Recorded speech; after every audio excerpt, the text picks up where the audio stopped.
Fait que c'est comme le lieu de repos. Puis en Cette même image, temps, c'est l'image on du a... River dans sa... Oui. C'est vraiment la belle image, la bonne image. Ouais. On y va, on va aller regarder ça. Ah! OK. C'est le klaxon du Teardripper. OK. Fait qu'ici, vous allez voir que c'est écho. Je vais essayer de ne pas parler trop fort. Mais imaginez que le moteur était ici, avec ce bruit-là, avec le métal, comment que ça devait être infernal. Ouais, infernal, vraiment. Fait que, où est-ce qu'on se trouve au centre, les lignes rouges? C'était tout le moteur qui était ici. Dans le fond, on peut le voir sur l'image qui est ici. Excusez. C'est le moteur? C'était le moteur qui était ici, au centre. Et il y a eu 2 moteurs ici.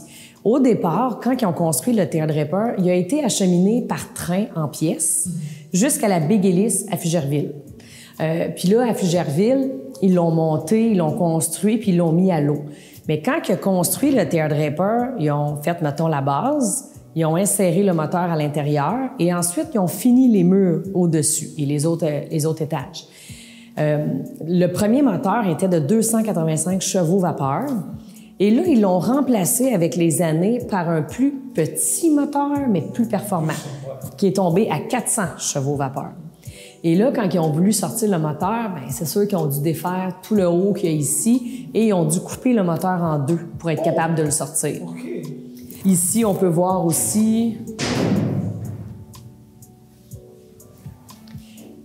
Puis là, par contre, ce qui était arrivé, c'est que quand ils ont mis le plus petit moteur, bien là, le remorqueur n'était plus équilibré parce qu'il avait été construit en fonction du gros moteur. Donc là, ils ont dû ajouter des poids, comme on peut voir à l'arrière. Des poids, mais là, il n'y en avait pas juste 2. Là. Vous pouvez les lever, c'est des 50 livres. Quand même. C'est lourd, ça? 50, mais c'est peut-être 100. Non, c'est vraiment lourd, je n'arrive pas à lever. Fait que, il y avait des poids comme ça un peu partout là, dans le remorqueur pour équilibrer le bateau. Fait qu'on a le baril d'essence. L'autre côté, ici, c'était fermé. Nous, on vous montre ça, mais ça, c'était la réserve de bois. La réserve de bois. Exactement. C'était rempli de bois. Le bois servait à alimenter le fourneau, mettons, dans la cuisine. Wow! Et la grosse pipe qu'on peut voir là, c'était l'outil qui était utilisé pour décoincer le gouvernail s'il se coinçait. OK. Une grosse pipe, vraiment. Ouais. Ah, juste au-dessus, là, on a passé, je ne vais pas vous étourdir, la douche. OK, c'est ici que vous prenez... Ouais. Fait que là, la douche, dans le fond, il y avait un tuyau de l'eau qui rentrait à l'intérieur ici, qui passait dans le moteur à l'aide de tuyaux. Fait que ça servait à refroidir le moteur et ensuite, ça sortait ici puis c'était chaud. Mais c'était pas noir, là. C'était vraiment filtré ou bien, ça passait bien là, dans le moteur. Ici?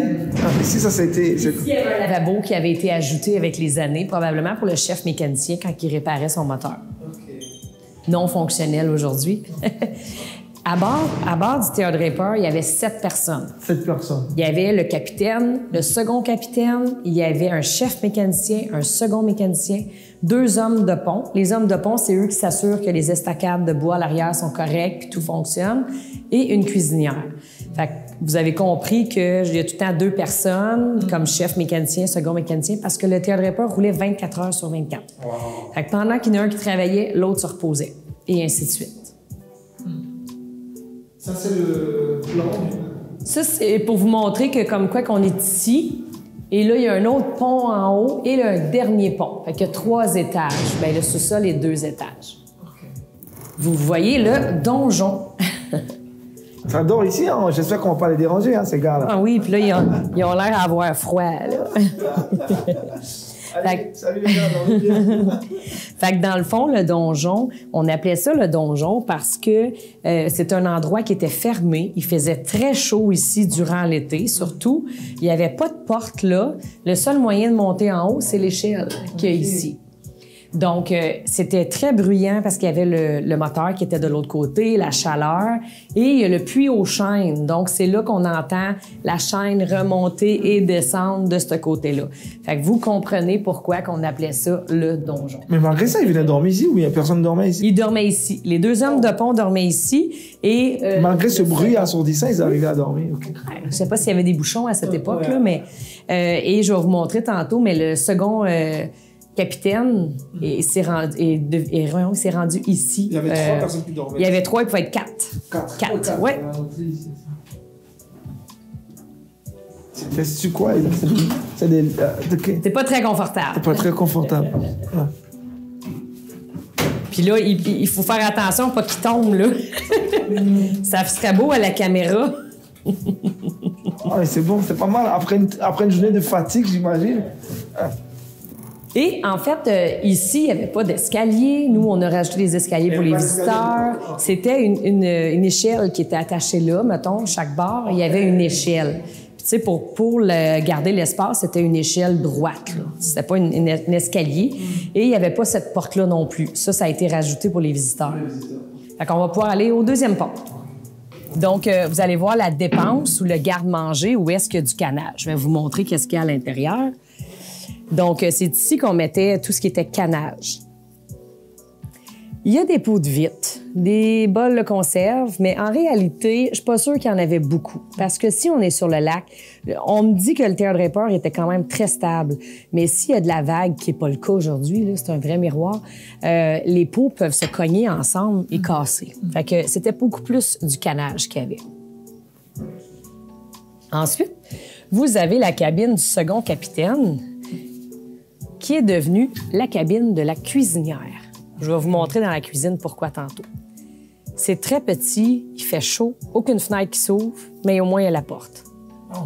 Fait que ça, ici, on se trouve à l'arrière du bateau.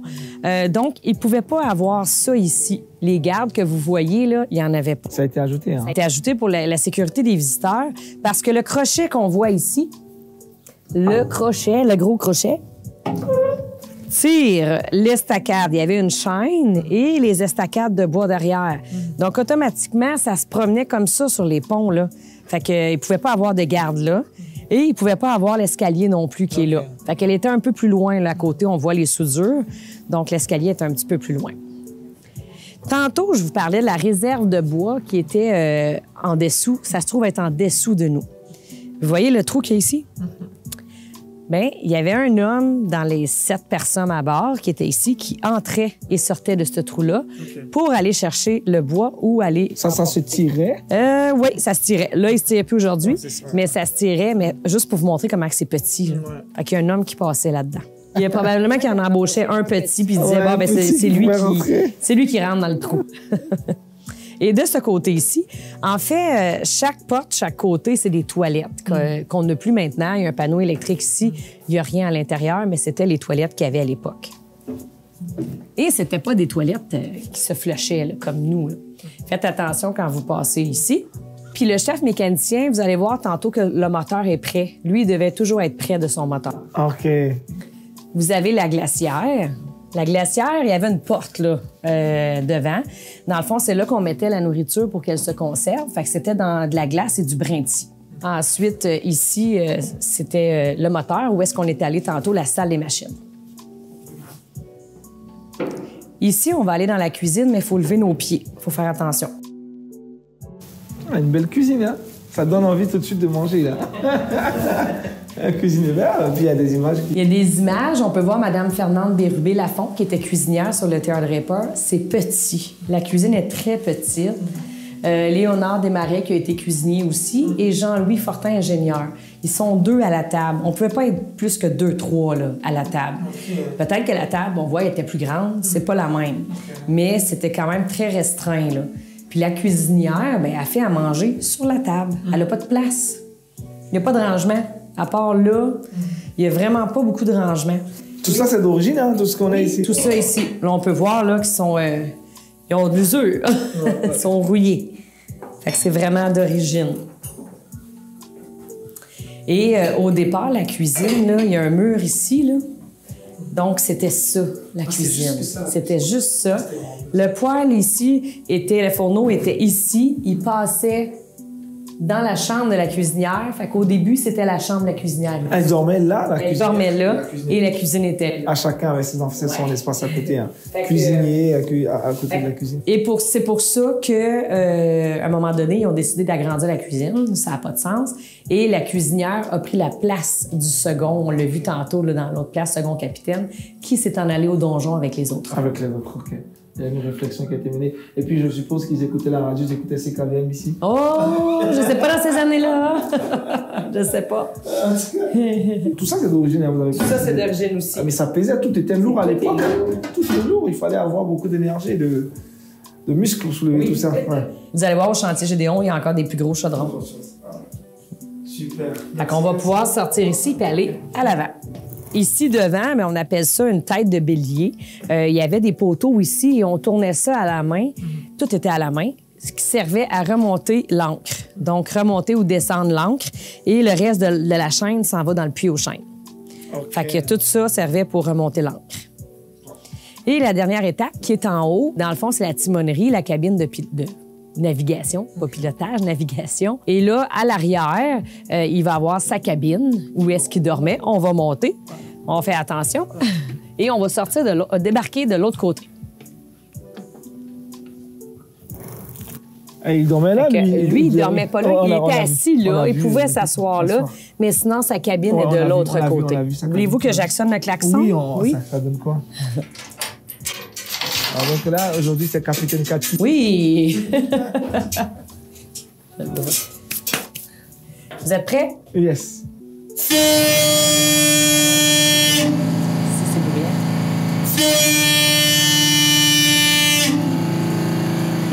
Dans le fond, là, quand ils arrivaient à proximité, là, ben, ils klaxonnaient. Fait que là, si leurs femmes ou les familles ou les travailleurs, ils savent, OK, tel repas arrive, il faut être prêt. Okay. Ou exemple, durant la nuit ou durant le jour, qu'il y a des petits bateaux qui sont sur le lac. Ben, ils les klaxonnent pour leur dire, hop, tassez-vous, moi j'arrive. C'est bruyant. Vous avez sa cabine, où est-ce qu'il dort, la cabine du capitaine. Ah, il était bien. Lui, il était un peu mieux. Il y avait un lavabo. C'est le capitaine après tout, hein? Ouais. Il y avait un lavabo et des fenêtres qui s'ouvrent. Ouais. Donc des hublots qui s'ouvrent. Il avait quand même, il y avait plus de commodité. Hein. Puis on a aussi la cheminée. La cheminée, on disait que plus un bateau, un remorqueur avait une grosse cheminée, c'était signe de prestance, de puissance. C'est vrai, le Teardripper est quand même très puissant, était le plus puissant sur le lac des 15. Mais en réalité, sa cheminée à l'intérieur, elle est petite comme ça. Il était tellement ingénieux que la cuisinière montait sur le pont et venait porter ses plats ici pour les garder au chaud. Quelle ingéniosité, hein? Ça a réfléchi à l'époque. Et là, la dernière chose qu'on voit ici, bien, on a le treuil qui est là avec la rail de chemin de fer. Quand il montait sur terre, il montait à l'aide du treuil-là, soit pour faire des réparations ou être mis en cale sèche ou à la fin de la saison. Mais nous, on a décidé de le virer de ce sens-là, de l'autre côté, pour les visiteurs, pour faire les visites. Et à notre droite, dernière chose ici, le pointeur de drave que je vous ai parlé tantôt en miniature, bien là, vous l'avez en grandeur nature pour voir à quoi ça ressemble. Et voilà, qui est la visite du Teardripper et le hangar. Merci, Cathy. Prochaine étape, on va où maintenant? Au chantier Gédéon. Au chantier Gédéon. Super, on y va.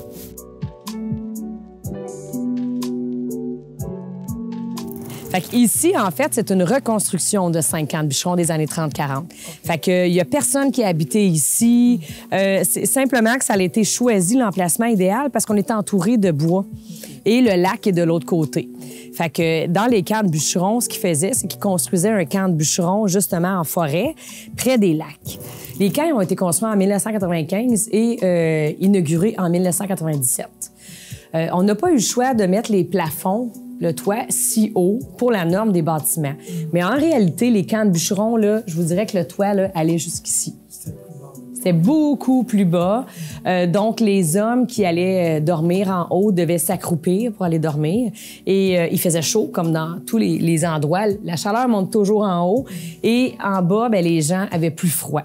Je ne sais pas s'il y avait une entente entre eux en se disant, ben écoute, cette semaine-là, c'est moi qui est en haut, puis après, ça sera toi. Je sais pas. Mais c'est ça, c'était quand même... Ils dormaient, il y avait de la paille. Leur lit, là, c'était le bois, de la paille, une couverture, et ils dormaient dessus. Il n'y avait pas un beau matelas, là. Ouais. Et ensuite, ils se recouvraient avec une couverture. C'était leur lit. Ils se mettaient une petite branche, un petit bâton entre chacun pour délimiter leur lit, pour faire sûr qu'il n'y ait pas un autre homme qui embarque sur son lit ou embarque sur lui durant la nuit. On peut voir qu'il y a une tuque. Donc, quand il faisait froid, ils mettaient une tuque. Ou des fois, c'était pour limiter les poux. Il y avait une contagion de poux à l'époque. Donc, s'il y en a un qui en avait, bien, toutes les autres en avaient. Fait que, ils mettaient des branches de sapin dans leur tuque pour essayer d'éloigner les poux. OK, ça éloigne les poux. Hein, Oui, il paraît. Ça ne doit pas être très confortable, mais... Et le travail d'un bûcheron, mais en fait, aussitôt, on n'oublie pas qu'on est l'hiver, aussitôt qu'il faisait clair, même il faisait pas encore clair, il était debout, il s'en allait à la cuisine manger et il partait en forêt. Et il revenait à la noirceur. Fait que c'était des grandes journées quand même là, qui étaient en forêt. Imaginez dans la neige, à marcher dans la grosse neige, le froid, les petites tempêtes de neige. Ils devaient être toutes glacés à la fin de la journée. Peut-être que leurs bas de pantalon étaient figés. Ici, la façon qu'ils faisaient, dans le fond, pour faire sécher leur linge, c'était de suspendre leurs bas, leurs vêtements un peu partout comme ça. Ils travaillaient du lundi au samedi, sans arrêt. Le dimanche, c'était la journée de repos, mais on s'entend que repos, c'était pas tant un repos, ils devaient se laver. Il n'y a pas de douche ici, là, pas de bain. Fait qu'il y avait des petites bassines. On a passé tantôt à l'entrée, mais il y avait des petites bassines qu'on remplissait d'eau. En fait, c'est de la neige qui était apportée sur les poêles à bois, qui faisaient de l'eau quand ça fondait. Et là, on mettait ça dans les petites bassines, puis ils se lavaient. Et le samedi soir, ils pouvaient se permettre de festoyer. Je fais entre guillemets, festoyer, pas d'alcool. C'était interdit de l'alcool dans les camps. Si tu te faisais pogner de l'alcool, tu étais congédié. Nous, habituellement, dans un camp, quand ils partent du dortoir pour aller à la cuisine, on doit sortir par l'extérieur. Mais nous, ici, on a fait des toilettes pour les visiteurs. Habituellement, ça ici, c'est fermé et c'est la chaîne à viande qui est de l'autre côté. La chaîne à viande, c'est là qu'on entrepose la nourriture pour qu'elle se conserve. Donc, la viande, les légumes, les patates, toutes ces choses-là. Je vais fermer la salle de bain, on n'a pas besoin. De l'autre côté, qui est la cuisine, faites pas le saut, j'ai des mannequins qui sont presque réels. C'est l'artiste Francine Marcotte, dans le fond, qui a fait les mannequins. Malheureusement, elle n'est plus en région parce qu'on l'aurait besoin encore pour faire des mannequins. Donc, on a M. Gérard Perrault ici avec ses bines ou sa soupe au pois qu'on peut voir. Probablement que c'est de la soupe parce qu'il y a un bon petit pain ici. On a des galettes à la mélasse. On a de la viande, des légumes, des choses comme ça, là. Et ici, on a M. Bernardin Marcotte. Fait que ces deux messieurs-là ont été bûcherons ici en Glié. M. Perrault est décédé il y a plus de 20 ans, 25 ans, qui est décédé.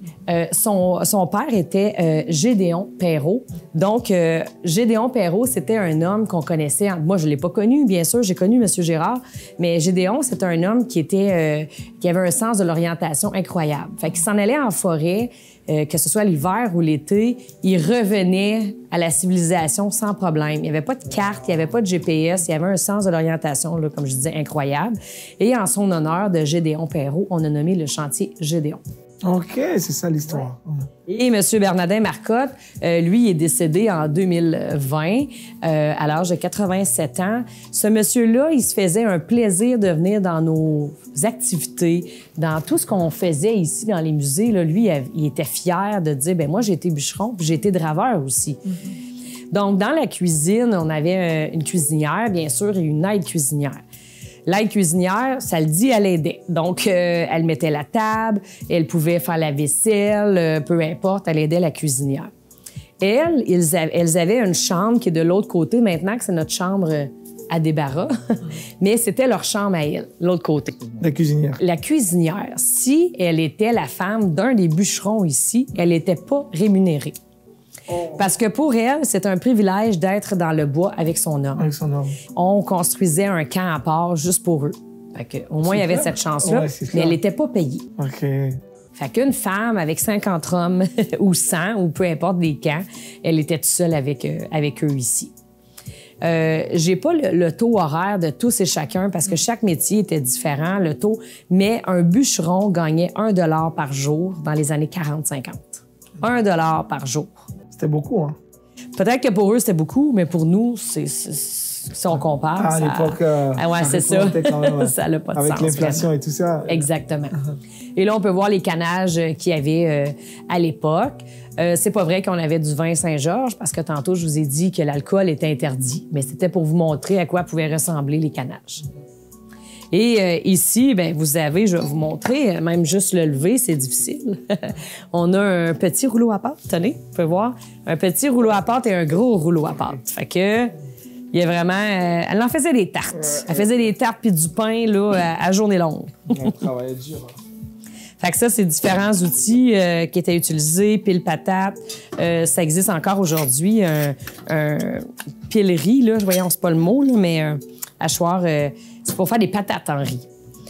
On a aussi la mixette, mélangeur manuel, hache viande, tranche viande, tout ça qu'on a ici.